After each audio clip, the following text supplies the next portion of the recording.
Hello everyone and welcome to Climate Australia. I am your host, Lee Constable, and today we'll be talking to the hosts of a podcast you all need to listen to. We'll be talking to Jess and Ash from Heaps Better. So I'll just add myself to the stream now because I'm going to start the way that we always do here at Climate Australia, which is acknowledging country.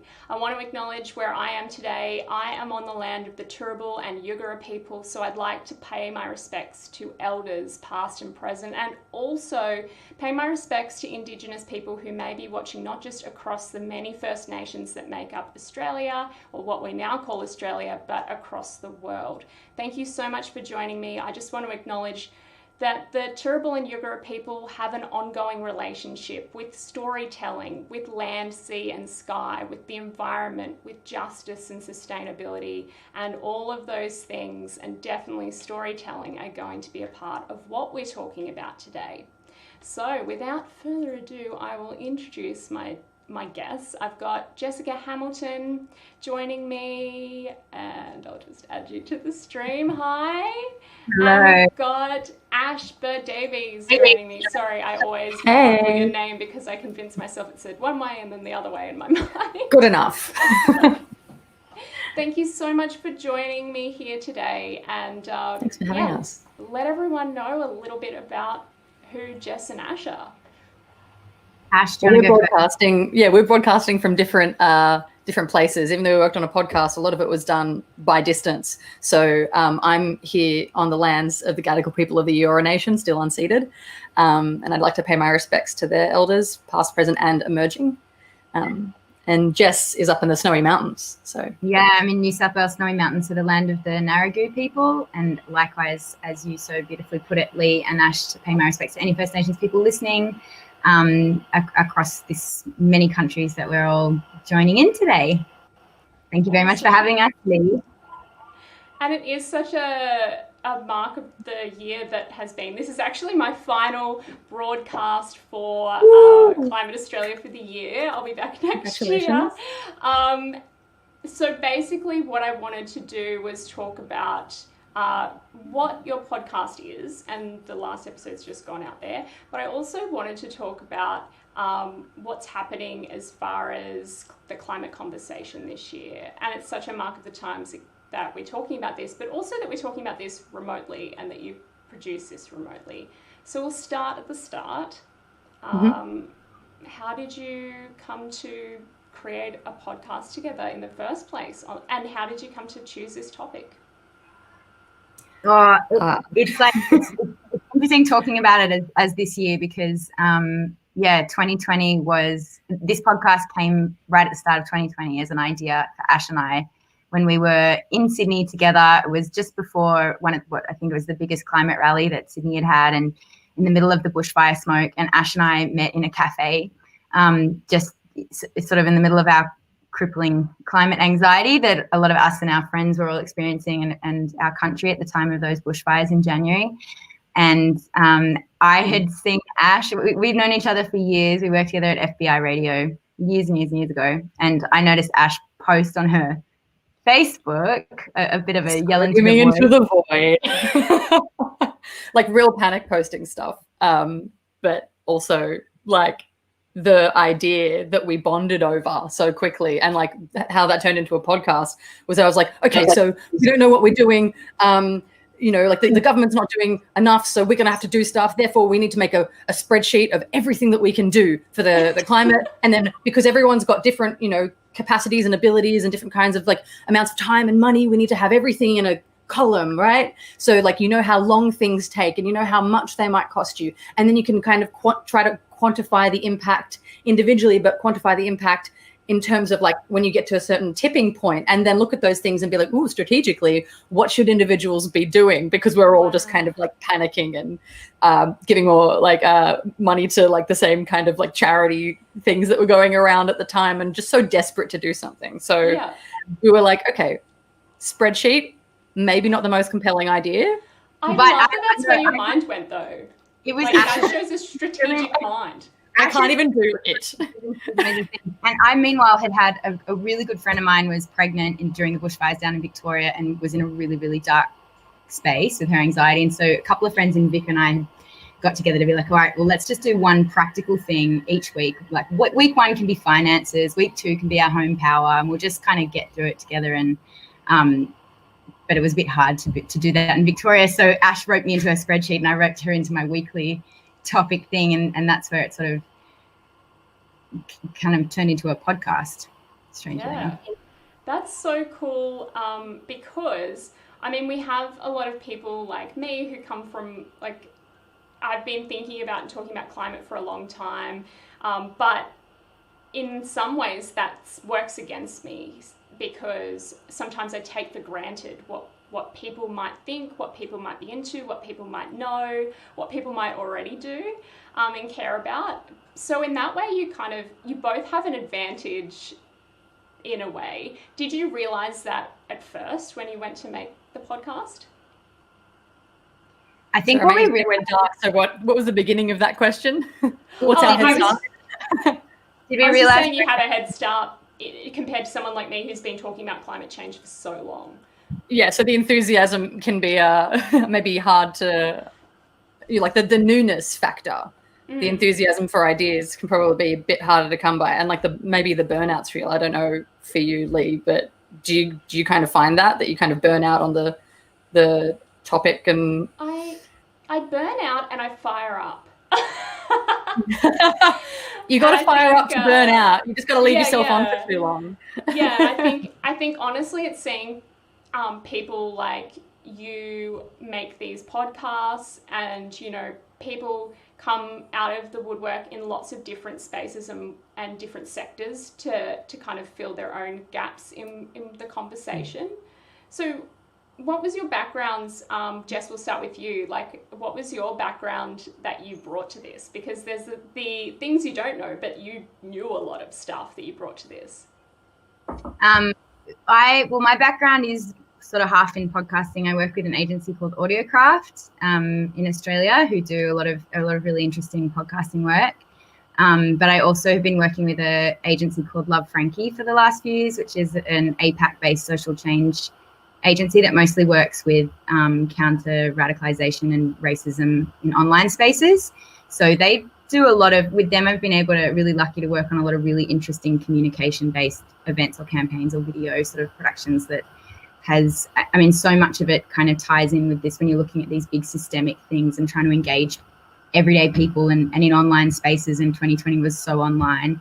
A lot of that work kind of ties in with, I suppose, with what we're facing with climate change, when it is this multifaceted global systemic problem. And it is something that every everyday person, no matter who you are, you can choose to tap out if it's overwhelming, but you ultimately, it's here for all of us, and it's part of our normal lives. So going about addressing it or getting involved in it in what feels natural to our normal lives was something that was really interesting, or like something that I really wanted and was interesting, I guess, to be thinking about as well. Yeah, and I suppose you both started to notice that the type of thing that you wanted to hear just wasn't there. Totally. And so you were like, you know what? Why don't we create the content we want to listen to in the world?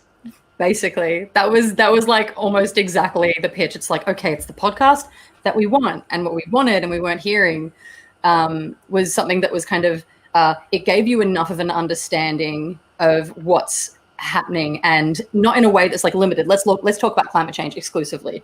We kind of want to understand how systems work together and where power might be sitting, and like what, if we have a more rounded understanding of what's going on, not only is it more interesting and you feel like you're more equipped to deal with things, then, on top of actually kind of cultivating that understanding and having a good time, and like we're like, maybe the difference with Heaps Better is that as much as we know some stuff, we're also happy with being, I guess, helpful idiots, as in we're happy with like not knowing everything and being the people who learn alongside you rather than teach at you.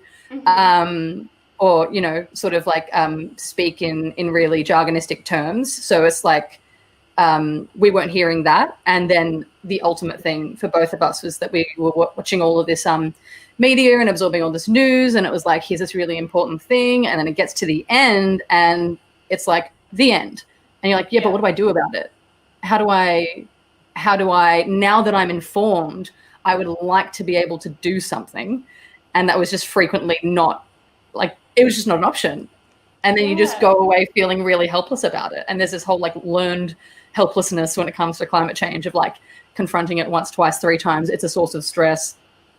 We're encountering it all the time. And so you actually learn how helpless you are if you don't get to do something about like changing the situation that is stressing you out. Yeah, and I think you're right. Like, it's definitely something I thought about in, you know, starting Climate Australia and doing this live stream show was, yes, we're going to talk about problems, but we need to also talk about what does this mean that we need to do? What needs to happen? Whether it's me as an individual or something out of my control, I think it's important to have that conversation. We've got Mark Spencer on Simpatico TV chat saying, I am pumped. Just finished the last episode of the mini-series, which is exciting. It is out right now. Let's do a little like mid-live stream plug. You will get more plug opportunities, but let's do a little plug if people want to have a look. Plug. I will get you to do a call out at the end with what the website is, but for now what I'm going to do is I'm just going to play you all a little trailer, or actually a little like example of what this podcast is. So we'll listen to a comment that I think goes to something else that Climactive had just said, which is we have so much climate communications about problems, but this approach from the personal, then scaling up to the air horn systemic change. I love that. Bow, bow, bow, bow, bow. I think that's what I mean. It's exciting systemic stuff. Change. It was an inspired approach. Great to hear that from Climactic, which of course are a whole network of podcasters, like Game Recognized Game, I suppose. There are also podcasters out there talking about the climate change. All right, so here's a little clip. We know in our hearts that just changing our consumer behaviour isn't going to be enough. Introducing systemic change.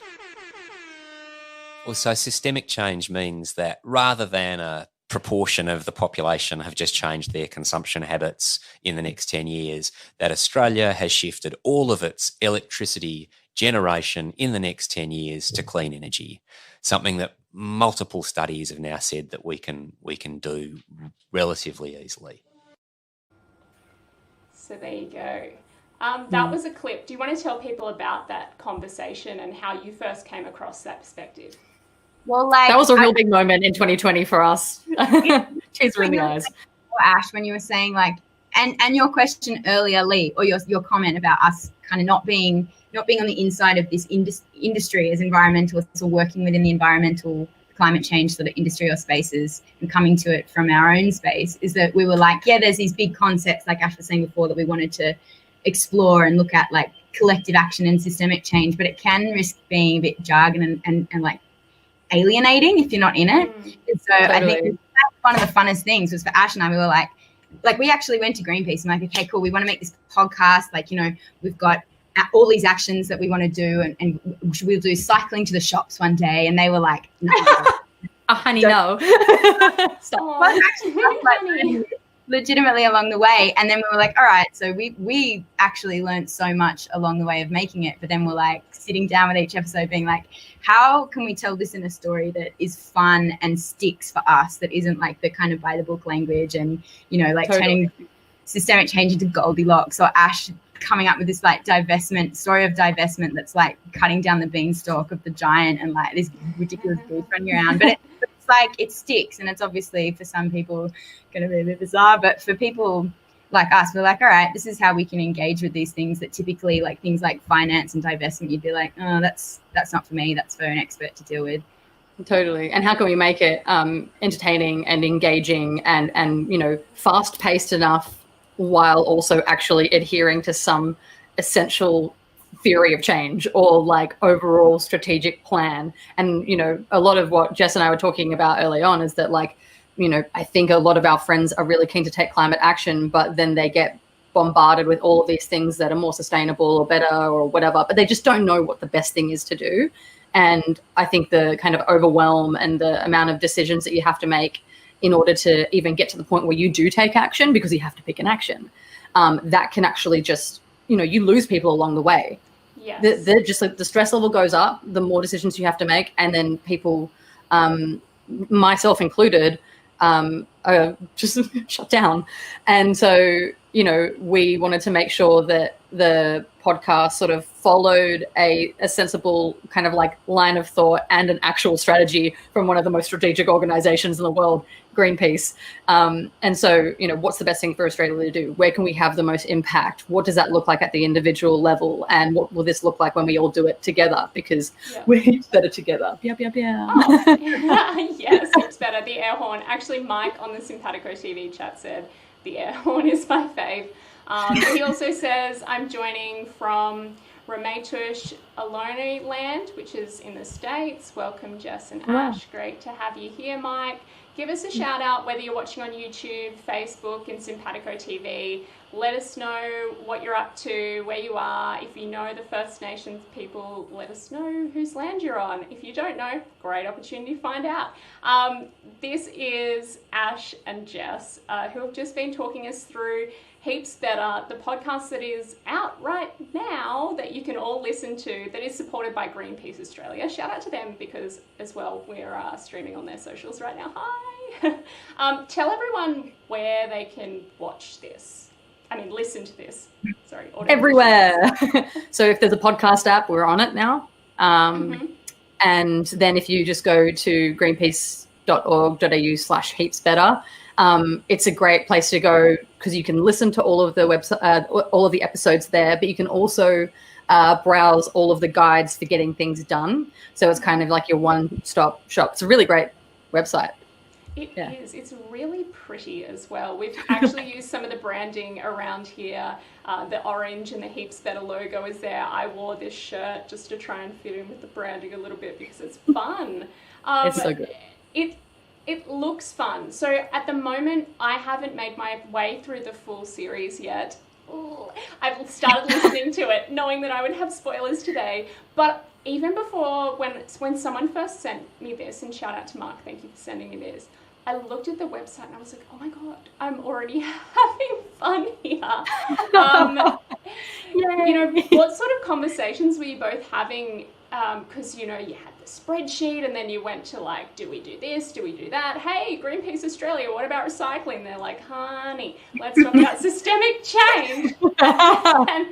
And like, how did you kind of, I mean, obviously you're both very charismatic people and it's like, it's clear that you want to listen to you as soon as you start that first episode, but it's even clear before that. Like, how did you come to talk about the tone and the vibe? Were you taking inspiration from somewhere else?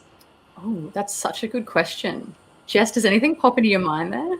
I think the biggest thing was just that we wanted to listen to something and couldn't find, around climate change, couldn't find what we'd wanted to listen to. It's like there's so much out there, and particularly in January around the bushfires, there was just I think everyone was stuck in that 24-hour, you know, checking the bushfire app and checking the news, and there was so much that was about like,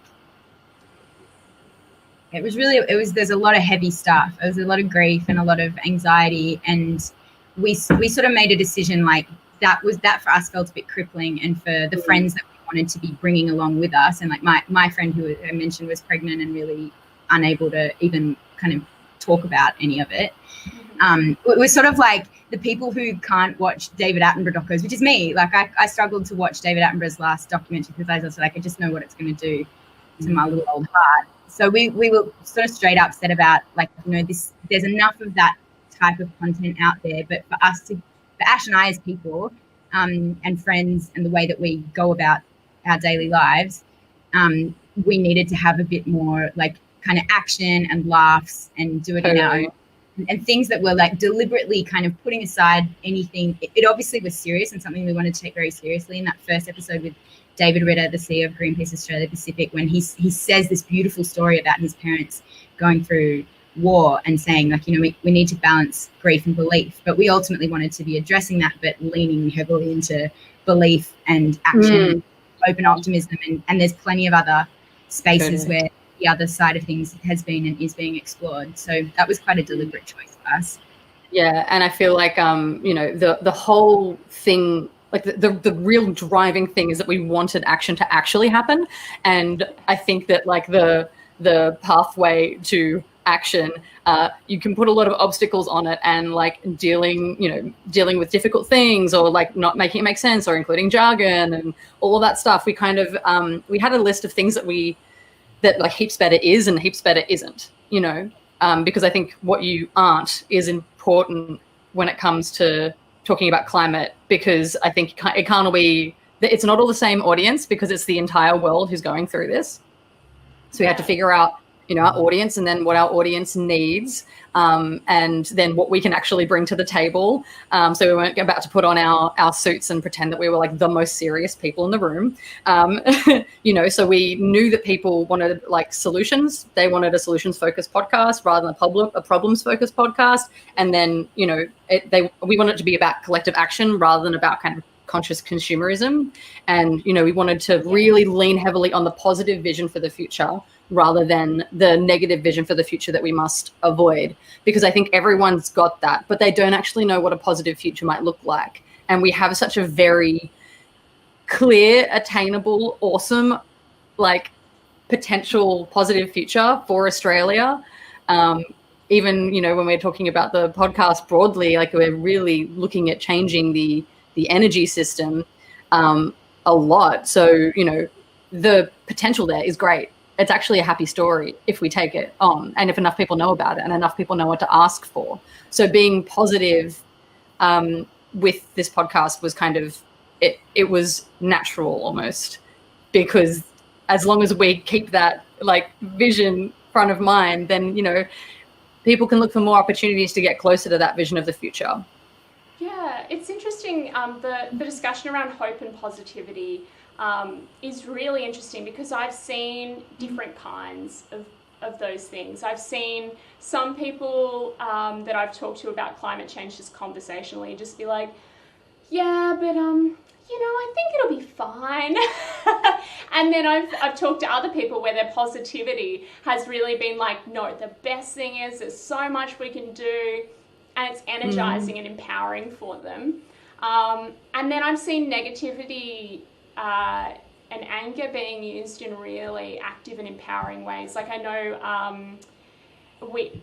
some of our biggest figures have said, I'm sick of pretending everything's fine, it's not, and that's been energizing. And then other people have been so negative, they're like, oh, we've already ruined it, and so never mind. How do you kind of walk that line?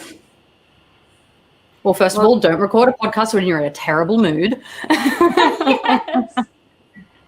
Totally. I think the anger thing's interesting in this 4th episode, which is about how we can, there's so many Australians say that we want to do something about climate change, but our last election rolled around and the voting numbers didn't really say that, show that we wanted climate action. And a lot of people, I think, sit back, us included at times, and we'll go, I don't quite know how to get engaged in that political conversation, or I don't know if there's any point writing to a politician like that. So the 4th episode's about trying to figure out if and how we can get out of that like stage fright, and talking to the people with power. And we had 2 conversations, one with Rebecca Huntley, where she was like, anger is really important, but use it like chili, like use it like a kick, and don't kind of blast people with this, like her words were, dear Mr. Bastard MP, and like send an angry email, because it just won't get read, but to keep that anger and use it as a kick. And then Annie Leonard, who was so amazing, who's the director of Miss USA, and she at one moment was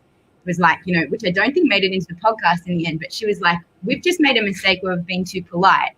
And so it was like, not to be aggressive, but to channel anger, and not to just sit back and be expecting things to happen. And that actually like the cool thing was to just sit back and let things unfold as business as usual.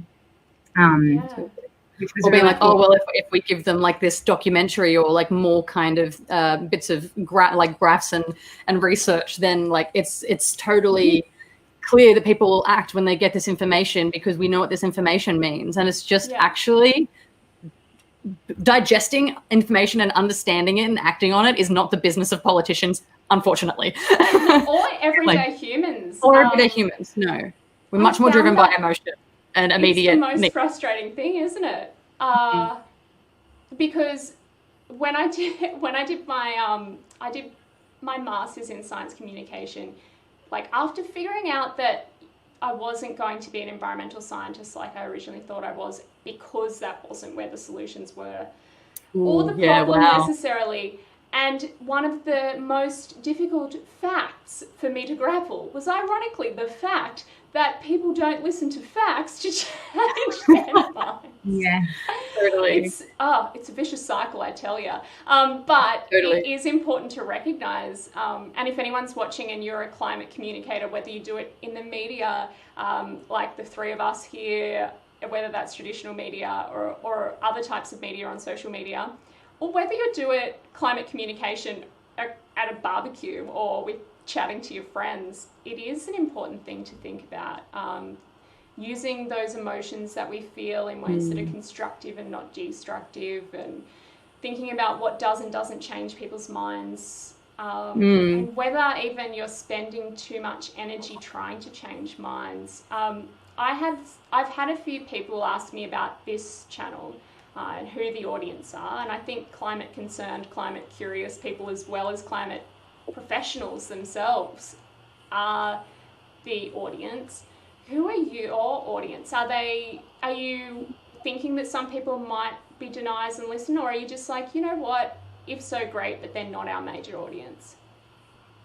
I think that deniers are overwhelmingly like people who deny factual information that's it's agreed upon by 99+% of scientists. I don't think that they're in our target audience, and I don't think that they listen to people like us, partly because we're young women, but also because I think that they might be a little bit hard to reach just in general with information, and they might not actually be listening to podcasts. That might be the kind of level of information diet they're on. They might be listening to like maybe radio instead. So different podcasts.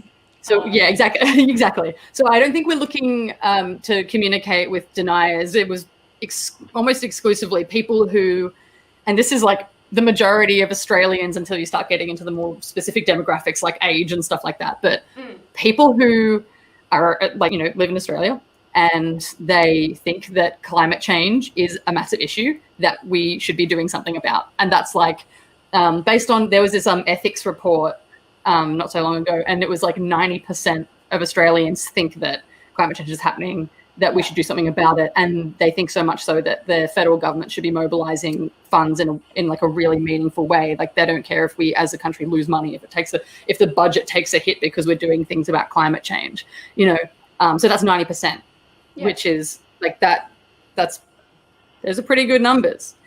So we're talking to those people, but then also younger people.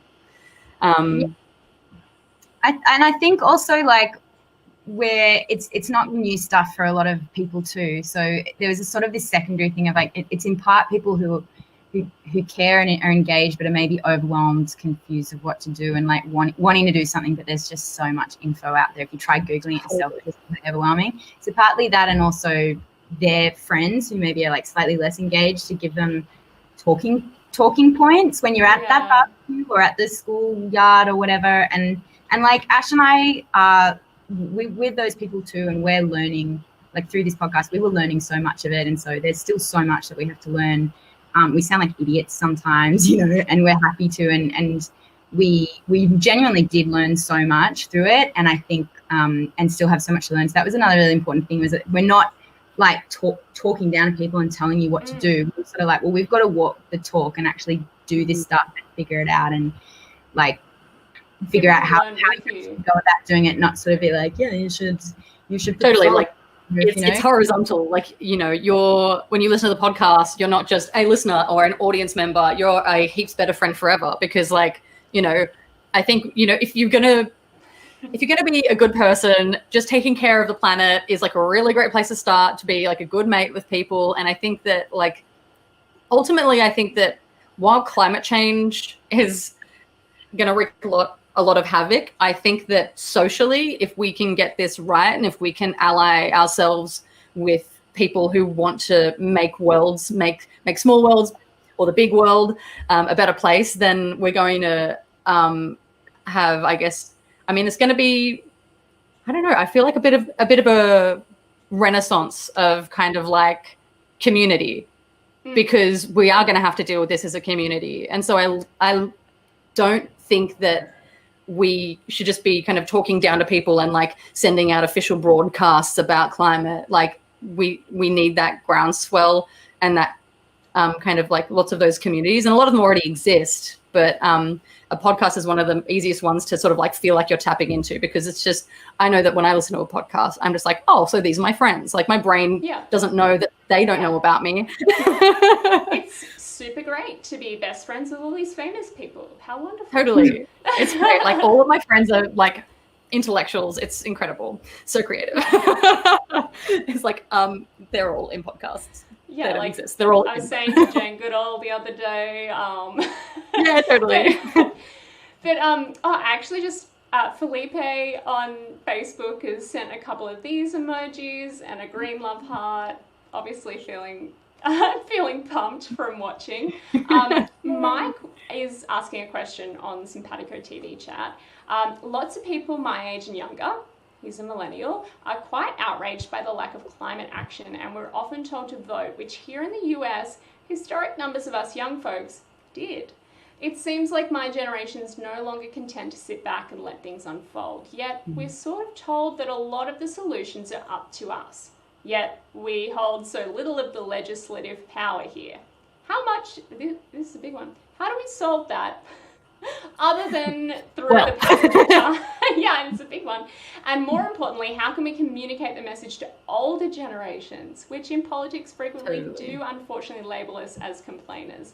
It seems like the message is hitting younger folks and we hear it. And when it comes to legislative power, we're in a very disadvantageous spot. My gosh, Mark, that is something on a lot of our minds. What do you say to Mike? Oh, Mike. I mean, like, I think that when it comes to the older people thing, I'm actually really interested in that, because it's like, think about in Australia, who's going to have the most superannuation, and changing where you're invested can really shift the landscape, and capital flight, you know, when people leave certain investment options because they're bad for the climate, you know, it sends a signal. It sends a really strong signal. But the thing is, like, the people with the most capital amassed are often the oldest people. Not always, but, you know, so it would be great if we could get them on board. But I've noticed that the way that people attack that is less to do with, like, you should care about climate change because this, that, and the other. It starts with figuring out what they're actually interested in them. And you could find that the answer is that they're really only interested in money. And that might be the way that you have to attack that problem, you know? So, like, I know a mate of mine is a climate scientist, and his mum doesn't believe in climate change, which is, like, clearly quite fraught. It's like, when are you having children? It's like, mum, no. So he made her, because she's a businesswoman, he made her a solar kind of calculation, and then showed her the price reason, like the kind of cost benefit analysis of why you should go solar. So you can get people involved in solutions without getting them fully invested and believing in the reason that we need these solutions. They don't need to have like a full understanding. And for some people, a full understanding is not reachable, like now in this time in their lives. But what are the solutions that would make the biggest difference for them? And how can you find, like, an advantageous pathway in? And maybe how can you, like, soften the way in there? But, like, when it comes to legislation, I feel like I'm the least equipped to even commentate on that. And I even, like, worked in politics for a bit, and I'm still just like, for young people, I mean, what you can do is start a party. Yeah, the cool thing is that, I mean, I wouldn't have known this if I didn't go to a university where everyone studies law. I'm realizing how there are so many more and more millennial lawyers nowadays. Yeah, as well as millennials working in government in these different positions. It's going to change. It'll shift. Yeah, and it is heartening to hear some of the stats, at least here in Australia, around the number of people who actually care about climate change and think it's important, because I find that really gets me excited, because I'm like, you know what? this is awesome. I don't even Yeah. need to hit my head against a brick wall trying to convince people to worry about it. I can move on to the next and even more important thing of like talking about what to do. How cool is Exactly. that? Yeah, totally. You can't just be like, well, everyone's worried about it. My job here is done. Like the real work is actually turning worry into action. And so when it comes to like legislation and stuff like that, you know, we're often kind of like encouraged by the fact that everyone seems to care. We need to actually be putting ourselves in the way of people who have legislative power and getting together with people who, not just like-minded people who are obvious greenies or lefties or whatever, like getting together with people who are like farmers or like nurses or whatever and saying, you know, it affects everything I do for work, or it affects everything happening to my children, or it affects everything I used to love about this community that we're living in, our electorate. And actually going to them with something, you know, a range of people, you know, not just people who are the classic environmentalist type. So the less engaged with climate change you are, the more impactful it is when you're like, excuse me, local MP, I'm like really worried about climate change because of this. What are you doing about it? What are you doing about it? What are you doing about it? All the time, just like getting answers. That's it, like the common ground. And I think like big shout out to Rebecca Huntley and her book, How to Talk About Climate Change in a Way That Makes a Difference, because she does such an amazing job of tying that all in together and looking at the different emotions that we're obviously not all the same, even if we're the same generation or demographic or have come from similar back, you know, in the same career, whatever it may be. Like we're all very different people and will emotionally relate to things in a different way, but finding the common ground so that we're not just, you know, me at home firing off a letter to so-and-so or going to vote, but a whole kind of communities and collectives. And the other thing I think that was really a really cool story was the Albert Park Kinder in terms of talking to older generations, because the whole, they're Australia's first carbon neutral kinder, and they've since expanded to be a Sustainable Schools Alliance. But their whole motive is not just to have their school carbon neutral and solar panels on the school, but the idea is that in turn break that power as a community, but also the kids going home, these little kids and the kids then at the high schools that are part of this Sustainable Schools Alliance are not only going to then graduate and with this kind of education of climate change and sustainability and environmental awareness, but they take that home to their families and their families who are in the community, that when you look down and you see not many houses might have solar panels, then the families start that conversation around the dinner table. Those families are all connected to different workplaces. So like hearing that from, I think, your kids or your family is one way to like bridge that those conversations can actually happen quite naturally and easily.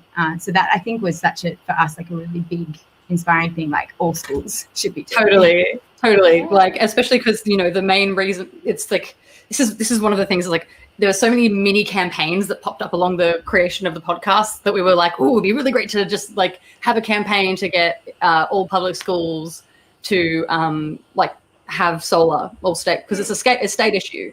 And essentially like a lot of private schools have the money up front to be able to do that, but a lot of public schools don't.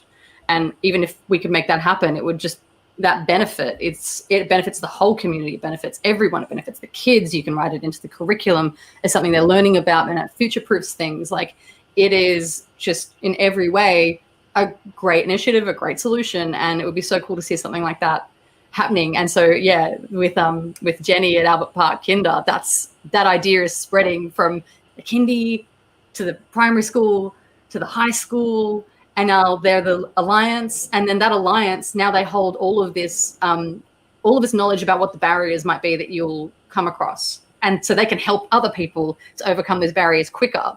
And yeah, that's why we're so much stronger together, because being the only person or the first person that you know that's done something is just not really, it's not where a lot of humans are very comfortable. Yeah, and I think the other thing is that that you discover is that there's this thing called pester power, and that kids are actually great at pestering adults in their lives to be better humans in general. Like, that's not good manners. That doesn't go in that bin. What are these light bulbs? They're so good at that. And look up pester power if you're not familiar, because oh my god, I'm so it's huge. But you could have whole community level pester power. That's what I was thinking about when you're introducing that example. I've got a couple more questions coming in on the chat. I'll go to, well, Mark Spencer has asked a question that I will come to your question, but I might leave that to the end, Mark. Thank you for that question. Toby, who's on the Simpatico TV chat, is asking a question, which is curious about the partnership with Greenpeace. I can see there's being some specific costs and benefits to having a well-established international environmental NGO back the podcast. Do you mind sharing some of your thoughts and deliberations on the partnership? Yeah, so we had this idea for a few months that we were like, we could make it independently. I mean, I work with Audiocraft, the agency who I work with, who are also a partner on this project, were with us right from the beginning, which was awesome. And we went through a variety of different thoughts of how to get it made and where to go with it and what to do with it. And Greenpeace were looking to launch a channel as well. So we sort of it was this really nice kind of connection where we literally did knock on the door and we're like, hey, we have this idea we want to make. We're kind of learning along the way. Are you interested? And it worked in this really nice sort of partnership with them where they supported us to make it and then also to share these 4 episodes of this podcast. But also kind of opened us up to a lot of the talent we'd found and ideas we'd had by ourselves, but they really did get us out of the weeds and into the bigger picture, straight up kind of helping us with that sort of bigger picture thinking and introducing us to some pretty fantastic experts who were within Greenpeace's network and also a few steps outside of it and other organizations like Climate Warriors, 350.org, all working. So it was very, very grateful to have been able to work with them. And it's also really cool to think about audience when it comes to Greenpeace. They weren't thinking, oh, you want to talk to people who aren't already totally into this, like a lot of the people who are already following Greenpeace, or what was their kind of take on audience? I think that there's a lot of people who they already know a lot, but they haven't necessarily taken action. And because this is kind of almost campaign as podcast, not that I've seen that happen much before, but it's like every episode has an action tied into it. It's all culminating in an action. It was kind of a good way of helping people through, it's entertaining. It's just an entertaining podcast. But then through that, being able to take an action and giving people the resources to be able to make those decisions and make those calls and use those resources. It's really difficult to just send off a random email and get people to change their super and stuff like that. So I think that, the podcast was good at making things a lot more familiar and going a bit more into the depth of it and making particularly the things that are just financial stuff. For example, in episode 3, it was they just don't make you feel light and friendly and happy, and you just don't want to engage, but they don't feel familiar. And then by the end of the episode, those ideas are much more familiar to you. You're more likely to demystify a little bit and feel a bit more empowered to act. And that was kind of, so the Greenpeace audience, I don't think we have fully fledged numbers yet on how much that translated into actual action or how many people are I've already done all these things. But I still think it's interesting even if you know a lot, and they trusted us a lot, I think, to be the ones, the blabbering mouths, kind of funneling these what we learned out into the world through ultimately a Greenpeace channel. But I think that worked really well because it was something that we valued as well at the beginning. Right at the beginning of this search was part of the thing that comes into, I think, the overwhelm is there are so many different people saying so many different things all the time that you're I'm going to listen to my friend because they're and I know they're not trying to sell me anything or push anything. And I think it kind of made Ash and I be able to hold on to some of that. We are just trying to be as honest of what we learned, and we can look like idiots. And if we do, it's on us, not on Greenpeace. Totally. Yeah. And Greenpeace doesn't have any allegiances to any brands. They don't take any money from anyone except for supporters. So it's only supporters. They don't have any sort of political affiliations and stuff. So it's just a really fortunate, delightful connection.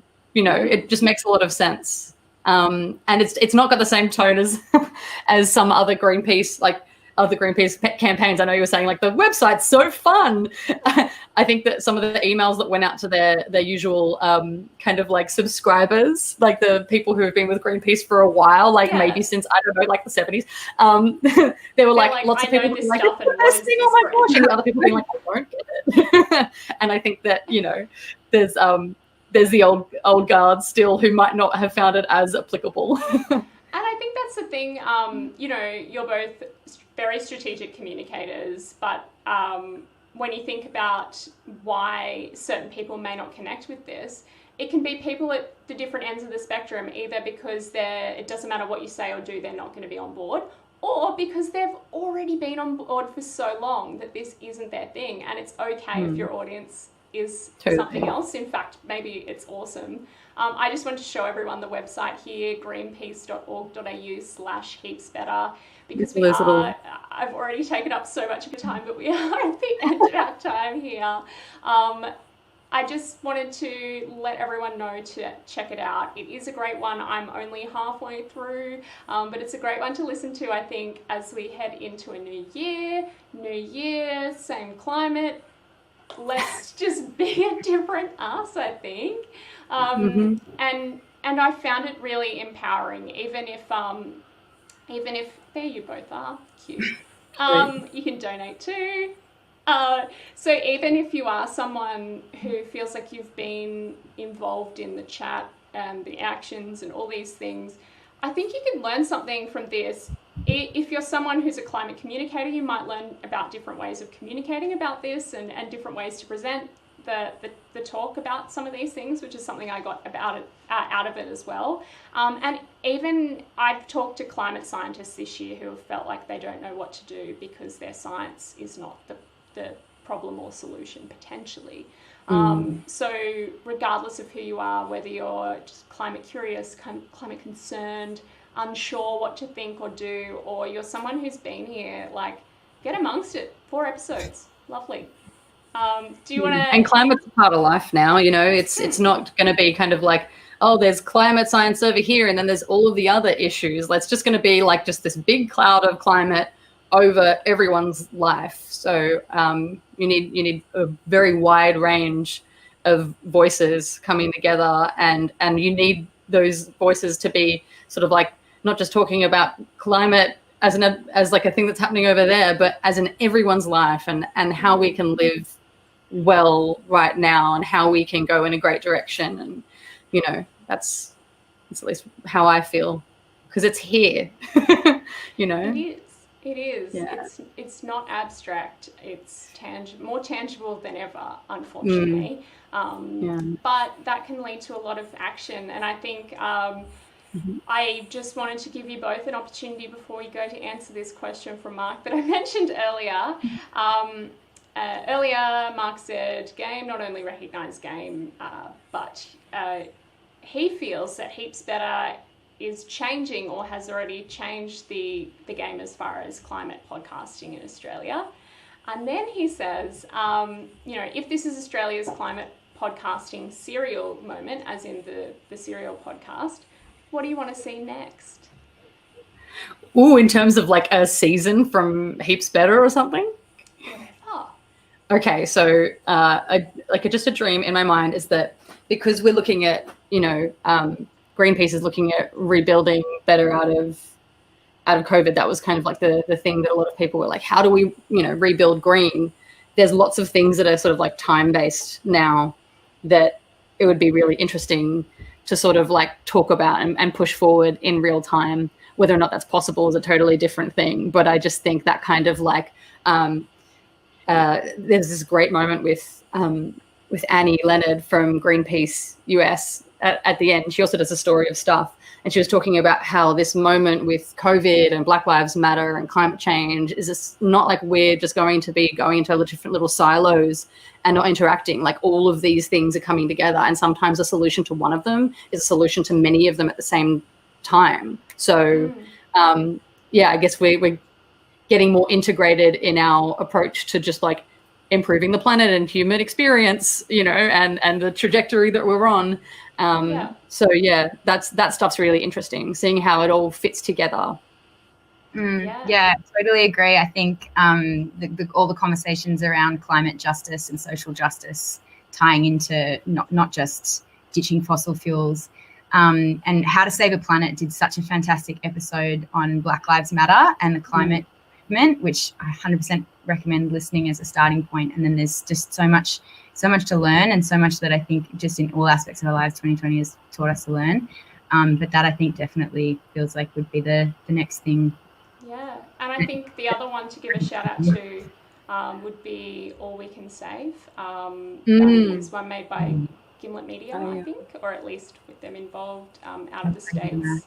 Yeah, so that's Ayanna Elizabeth Taylor's book. Ayanna Elizabeth Taylor? Yeah. Who am I thinking of? Ayanna Elizabeth Johnson. Yeah, that's her. That's the kind of oh man, there was a really interesting episode of How to Save a Planet that had like an audio episode about, you know, selling property in Miami and what people are saying about what's going to happen there when they sell property to people, and it's just crazy. It's really fascinating stuff. Yeah, and I think it's something that we are already having a conversation about in Australia, and definitely there are so many people in Australia who've been talking about not just climate action but climate justice for a long time, and what that means for recognising Indigenous Australians and their ownership and custodianship, totally. As well as, you know, putting marginalised people at the forefront of this, so we don't just have climate action, but that those actions are actually actions that make things heaps better for everyone. Exactly. Yeah, totally.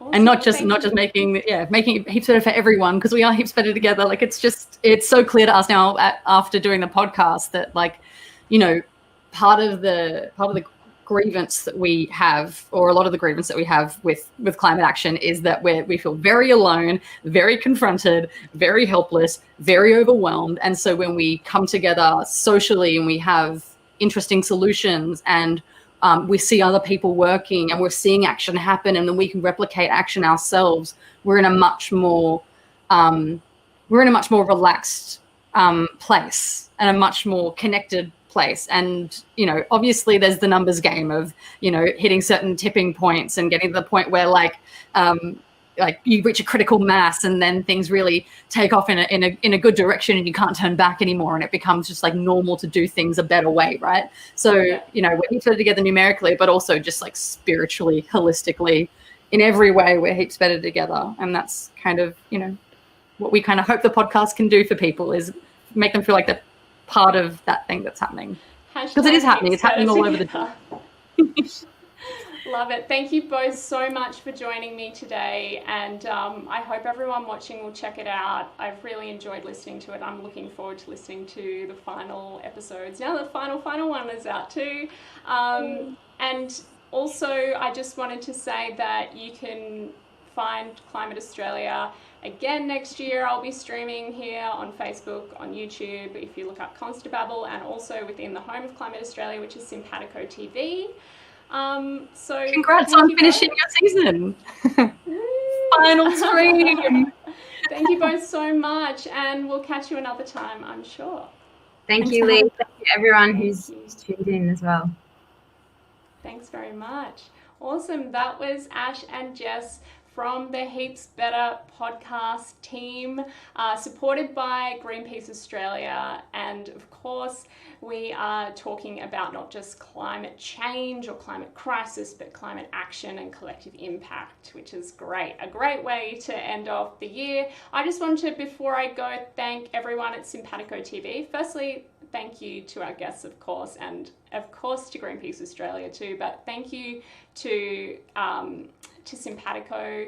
Thank you to Ken, Sarah, Lisa, Mike, Fahim, Islamul, Shabnam. Thank you to also Megan, who is often BTS, usually BTS here, and stream inspectors as well. Thank you to Zach. Thank you to Ruhama. Thank you to Sakib, although I'm just opening up the team because I just want to thank everyone. I also want to thank everyone who's come along and watched. Thank you to everyone who's shared. Thank you, Fatima, as well. It is a public holiday where you are, but hi and thank you. Thank you to everyone in the team because it has been awesome, and also thank you to Climactic for supporting us, and you'll be seeing more from Mark and Climactic in the new year on Climate Australia and elsewhere, and also seeing Climate Australia in the new year as one of the Climactic podcasts, so you'll actually have the audio for this as a podcast. And I'm just going to chuck up some credits here, but I just want to thank all the guests, and I hope you all have a safe entrance into 2021 wherever you are in the world. Look after yourself, look after each other. Remember, you have to look after yourself to look after the planet, and remember that it's only going to be through a full cup that we can pour. You can't pour from an empty cup. So wherever you are, look after your mental health, because that can sometimes be the first step to being able to look after the climate. So thanks again, and I'll see you another time. But for now, here are my beautiful credits from our wonderful team.